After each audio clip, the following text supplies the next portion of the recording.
Hello guys, welcome back to our channel. Today குட்டீஸ்க்காக ஒரு vanilla ice cream தான் prepare பண்ணியிருக்கோம்.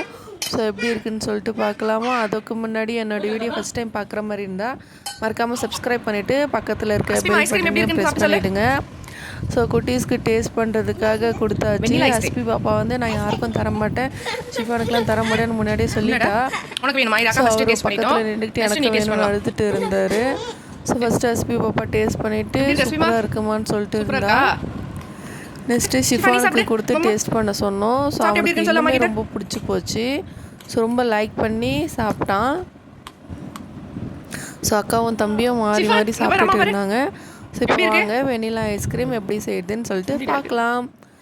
சொல்லிட்டு இதுமாரி ஒரு பவுல் எடுத்துக்கோங்க. 2 டேபிள் ஸ்பூன் கார்ன்ஃப்ளவர் எடுத்துக்கோங்க. ஸோ இதில் வந்து ஒரு அரை கிளாஸ் தண்ணி ஆட் பண்ணி நல்லா கலக்கி விட்டுக்கோங்க.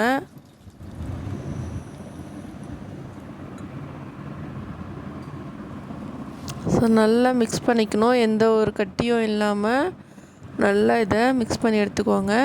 ஸோ அரை ஸ்பூன் வெனிலா எசன்ஸ் ஆட் பண்ணிக்கிட்டேன்.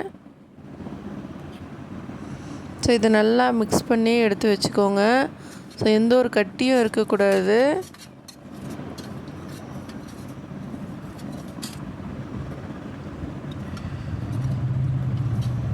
ஸோ இது நல்லா மிக்ஸ் பண்ணிவிட்டு ஓரமாக வச்சுட்டு இப்போ நம்ம பால் காய்ச்சிடலாம். ஸ்டவ்வில் நான் பால் ஊற்றி வச்சுட்டேன். இன்றைக்கி வந்து நான் 1/2 லிட்டருக்கும் கம்மியாக தான் பால் ஆட் பண்ணியிருக்கேன். ஸோ நீங்கள் நிறைய பேர் இருந்தீங்கன்னா அதுக்கேற்ற மாதிரி பால் ஆட் பண்ணிக்கோங்க. ஸோ பால் நல்லா காய்ச்சி கொதித்து வரணும். ஸோ அது வரைக்கும் பால் நல்லா காயணும். ஸோ அடி பிடிக்காத அளவுக்கு பார்த்துக்கோங்க. ஸோ பார்த்திங்கன்னா நல்லா பொங்கி வந்துருச்சு. ஸோ இது நல்லா கலக்கி விட்டுட்டு இப்போது நம்ம ஆட் பண்ணி வச்சுருந்த கார்ன்ஃப்ளவர் மாவை இந்த தண்ணியை வந்து இதில் ஆட் பண்ணிக்கலாம். ஸோ நல்லா கலக்கி விட்டுக்கோங்க. இப்போ நம்ம வந்து கார்ன்ஃப்ளவர் இதில் ஆட் பண்ணோன்னுமே பால் நல்லா திக்காக ஆரம்பிச்சிரும். ஸோ இந்த ஸ்டேஜில் நல்லா கை விடாமல் கிண்டிக்கிட்டே இருங்க. ஸோ நான் வந்து ஒரு 6 டேபிள் ஸ்பூன் சுகர் ஆட் பண்ணியிருக்கேன். ஸோ உங்களுக்கு தேவையான அளவு ஸ்வீட் கம்மியாக இருந்தால் கம்மியாக ஆட் பண்ணிக்கோங்க, அதிகமாக வேணும்னா அதிகமாக ஆட் பண்ணிக்கோங்க. ஸோ இப்போ வந்து இந்த சர்க்கரை கரையிற அளவுக்கு நல்லா கலந்து விட்டுக்கோங்க. சிம்லேயே வச்சு எல்லாமே கலக்குங்க, இல்லைன்னா அடி பிடிச்சிரும். ஸோ இப்போ பார்த்திங்கன்னா இந்த கரண்டியில் ஒரு லேயர் ஒட்டி இருக்கும். ஸோ அந்த ஸ்டேஜ் வர வரைக்கும் நல்லா மிக்ஸ் பண்ணிக்கோங்க. ஸோ மிக்ஸ் பண்ணிவிட்டு ஸ்டவ் ஆஃப் பண்ணிவிட்டு இது நல்லா ஆற விட்டுறணுங்க. ஃபுல்லாக ஆறணும். ஸோ ஆறின பிறகு இது ஒரு பாக்ஸில் ஊற்றிக்கலாம். ஸோ ஊற்றி ஃப்ரிட்ஜில் 2 hours ஃப்ரீசரில் வச்சுருங்க. நல்லா ஏர் டைட்டர் பாக்ஸ் இருந்துச்சுன்னா அதை யூஸ் பண்ணுங்கள்.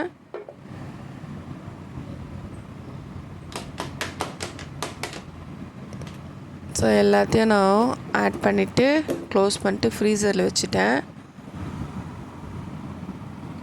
2 hours ஃப்ரீசருக்கு வச்சுட்ட பிறகு ஸோ இப்படி தான் இருந்தது.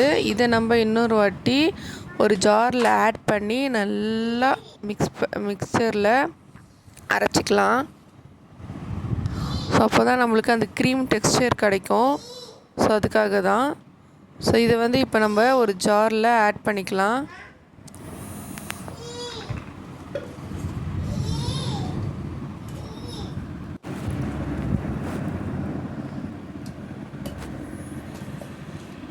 ஸோ ஜாரில் எல்லாத்தையும் ஆட் பண்ணியாச்சு. ஆட் பண்ணிவிட்டு நல்லா அரைச்சிக்கோங்க இதை.